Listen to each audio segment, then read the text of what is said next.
Seguimos en Entre Líneas y momento de hablar de economía. Sí. De la economía que tiene, bueno, sus distintos comportamientos. Hay sectores que la están pasando bastante mal, como venimos repasando aquí en los últimos programas. Caso concreto, la industria en general, y si queremos ir un poco más adentro, la industria metalmecánica, metalúrgica, la textil está con alguna dificultad también. Bueno, Más allá de los sectores poblacionales. más allá, ¿no? claro. Estamos Sí. hablando de sectores de actividad. Sí. Si nos vamos más a lo general, como poder adquisitivo, poder de compra, Niveles de mora. niveles de mora, ¿no? Un indicador Ese es otro tema. Un indicador, el nivel de mora, que surgió este año con fuerza, ¿no? Así Porque es. hubo un crecimiento significativo del tema y algunas apreciaciones de parte del gobierno nacional en las últimas horas, de parte de Caputo y de parte del propio presidente, diciendo, bueno, por ahora nosotros en ese tema de la mora no nos vamos a Claro. meter, digamos, un tema de privados, nadie Y de más- responsabilidad individual. Claro, nadie obligó a la gente a endeudarse y ahora deberá buscar la mejor forma de desendeudarse, digamos, Ujú. ¿no? Bueno, vamos a hablar de todos estos temas porque tenemos al economista Diego de Quino con nosotros, ya en comunicación con el programa. Los saludamos. Diego, ¿cómo va? Hola, ¿qué tal? Buenas tardes, ¿cómo les va? Bien, muchas gracias por estar allí y por atendernos. Bueno, la primera general, ¿cómo estás viendo el panorama económico de la Argentina? Porque se discute mucho, algunos parados en los sectores que crecen y dicen, miren cómo va esto, que va muy bien, y otros remarcando, bueno, aquellos sectores que lo están pasando realmente mal, ¿no? Sí, mi percepción es la misma desde que arrancó el gobierno, ¿no? Hay como dos o tres economías juntas en Argentina. Con lo cual, si uno se ubica en el grupo claramente ganador, que son sectores que hoy están ligados al tema de energía o extractivas, la percepción es muy buena, ¿no? Uno mira indicadores de Neuquén, por ejemplo, tipo privado público, y son excepcionales, ¿no? Parece que no fuera el resto de la Argentina. Si me paro en sectores como la agroindustria, que yo creo que es un sector que está un poco al medio, ¿no? El gobierno no hizo nada para favorecerlo, simplemente le fue quitando un poquito la pata fiscal de encima. Es un sector que venía a estar muy sufrido con malas cosechas, hubo buenas cosechas, pero bueno, el tipo de cambio lo sigue castigando. Es un sector que, digamos, sobrevive y puede seguir proyectando, pero bueno, la agroindustria siempre lo ha hecho, ¿no? En momentos inclusive bastante peores. Y después hay otra Argentina, una tercera Argentina, que me parece que en esta última parte se empieza a dibujar más claramente, tiene que ver con los grandes centros urbanos, donde obviamente la industria, el comercio y la construcción son los sectores que mejor dialogan con esa sociedad, ya sea en materia de empleo, en materia de clima, ¿no? En el cual la gente vive, y allí la situación es bastante más conflictiva, ¿no? Porque hay una pérdida de empleos formales, es decir, en términos de salarios relativamente altos respecto al resto de los trabajadores. Hay un aumento de empleabilidad informal, ¿no? Hay una caída del salario en términos reales que, si bien recuperó después de la superdevaluación de diciembre del 2023, no termina de volver a niveles de otros momentos, ¿no? Que sería como prepandemia, para decirlo de alguna manera, que es donde hay que ir a buscar un poco la memoria histórica y cultural, ¿no? Antes del 2020, ¿no? Que ahí hubo distintos momentos. Entonces, uno, si le toca estar en esa parte de la Argentina, bueno, ahí es mucho más próximo ver parientes, amigos, vecinos que han perdido el trabajo, que tienen que agregarse otro tipo de actividad para llegar a fin de mes, que recurren al préstamo, el préstamo de cercanía con parientes o amigos, o préstamos sencillos a través de billetero de banco. No, ahí la situación esa es otra Argentina. Entonces, yo creo que hay hoy tres Argentinas, una la más voluminosa de esta última en materia de gente, la del medio, que tiene que ver con la gran pampa húmeda que tiene Argentina. Hay alrededor de 10, 12 millones de personas en Argentina que de forma directa e indirecta están ligadas a la gran industria. Algunos ahí están un poco mejor, otros están más o menos igual, pero sobreviven.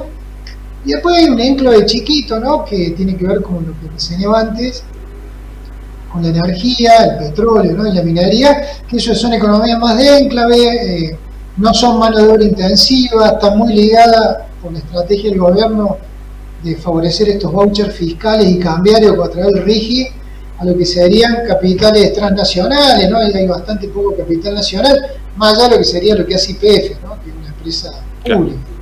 Diego, en estas tres Argentinas que mencionas, la más voluminosa es la que está peor.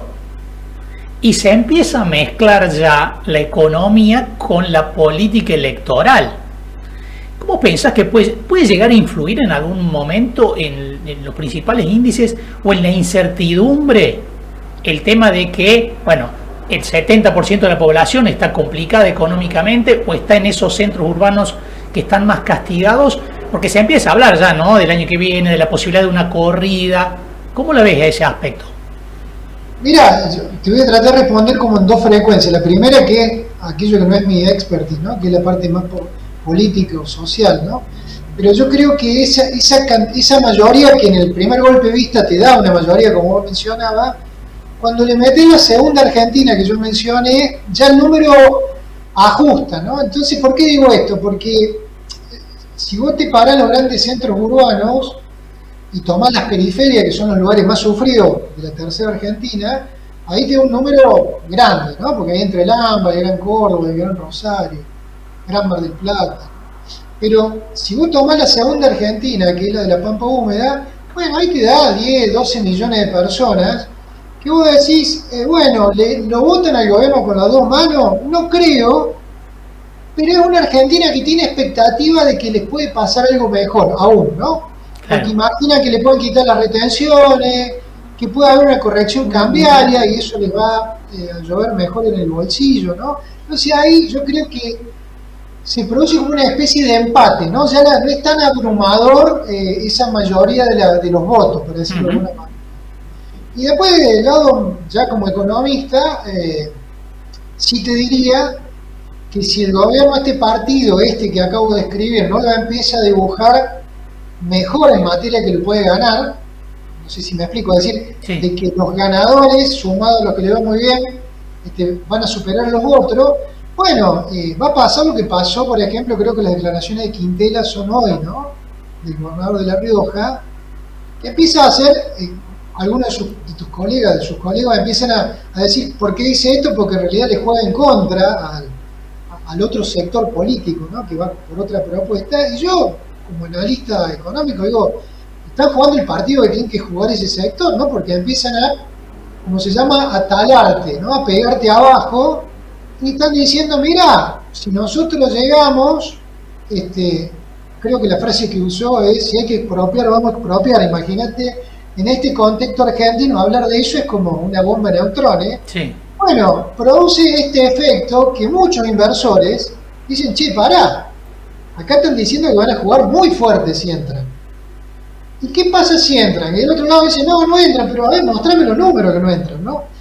Mientras el gobierno no les muestre los números, lo que va a ocurrir, que lo pasa en los mercados, vamos a pasar de lo que se llama mirar y esperar, que es donde estamos hoy, a lo que es replegarse. Y eso sería entrar en lo que otros colegas están advirtiendo, diciendo, che, si no se ordena la política para el año que viene, muy probablemente empiece a haber ruido, ¿no?, en el mercado de cambios, ruido en lo que son los mercados más líquidos, ¿no?, las acciones, la bolsa, los bonos. Eso pensá que estos tres que yo menciono, ¿no?, el dólar, ¿no?, el mercado de cambio, acción y bono, es algo que reacciona en cuestión de minutos hoy, ¿no? O sea, es muy rápido. Bueno, después viene el resto que tiene una reacción más lenta, ¿no? No sé, atesorar cosecha, por ejemplo, y grano así, espero porque no sé qué va a pasar, ¿no?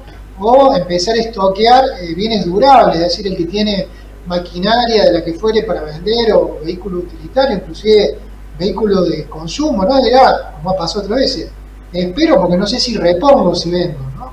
Entonces, yo creo que ahí sí puede ocurrir esto, ¿no? Yo creo que entramos en un tiempo de descuento, y déjame que hable dos viñetas que yo como economista lo digo, que hay que mirar la elección de Lula, de Brasil, creo que es primera vuelta el 15 de octubre, segunda vuelta el 25, y hay que mirar la de medio término en Estados Unidos, que es el 4 de noviembre.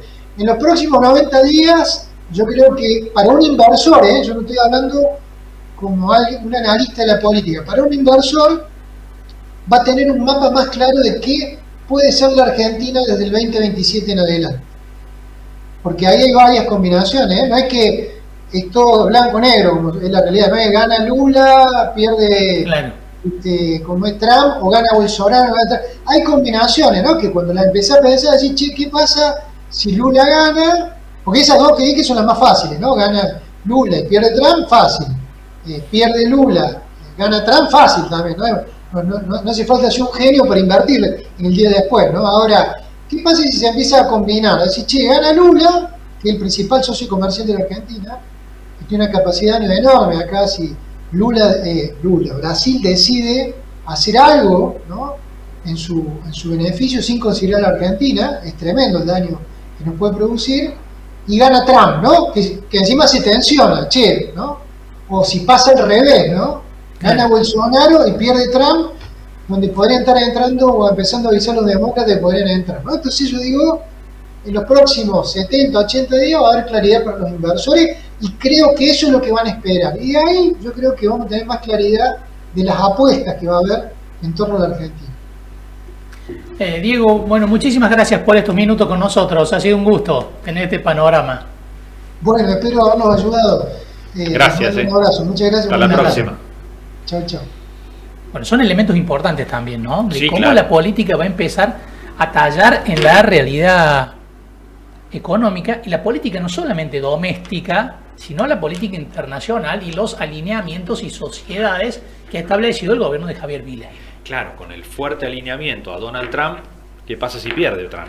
Claro, no le gusta al presidente, pero ¿qué pasa si Trump, que lo salvó en la última, Sí, pierde claro. y entra en una etapa de debilidad en Estados Unidos? Bueno, si pierde no va a ser el mismo Trump que lo salvó a Milei cuando se produjo la elección legislativa, ¿no? Bueno, son elementos que van a empezar a tener influencia en la economía doméstica, y hay que ver también cómo se va alineando la política nacional, ¿no? Qué indicios va dando.